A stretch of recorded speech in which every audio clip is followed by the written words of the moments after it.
Hello welcome back to my channel. ഇന്ന് ഞാനുണ്ടല്ലോ മാർക്കറ്റിൽ പോയപ്പോൾ സ്ട്രോബെറി കണ്ട്. അങ്ങനെ സ്ട്രോബെറി മിൽക്ക് ഷേക്ക് ആക്കാമെന്നൊരു പ്ലാനാക്കി. ഇപ്പോൾ ഞാനിവിടെ ഒരു ബോക്സ് സ്ട്രോബെറിയാണ് എടുത്തത്.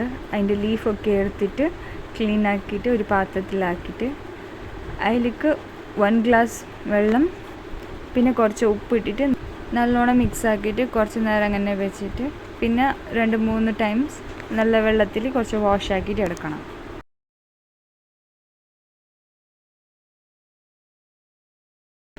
ഇതിപ്പോൾ ഞാൻ നല്ലോണം വാഷ് ആക്കിയിട്ട് എടുത്തിട്ട് അതേ കണ്ടെയ്നറിൽ ആക്കിയിട്ട് കുറച്ച് ഡീപ്പ് ഫ്രീസ് ആക്കാമെന്ന് വെച്ച്. ഞാനിപ്പോൾ ഇവിടെ 1 hour വെച്ചത്.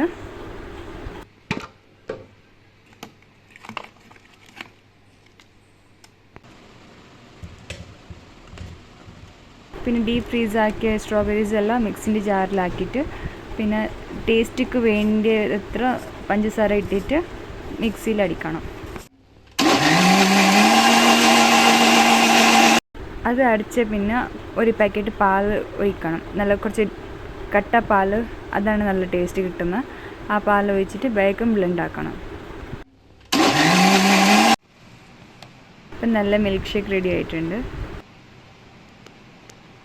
അപ്പോൾ ഈ റെസിപ്പി ഇഷ്ടമായിട്ടുണ്ടെങ്കിൽ like, share and subscribe to my channel. ഇനി മറ്റൊരു വീഡിയോ ആയിട്ട് കാണാം. അപ്പോൾ tata bye bye, see U.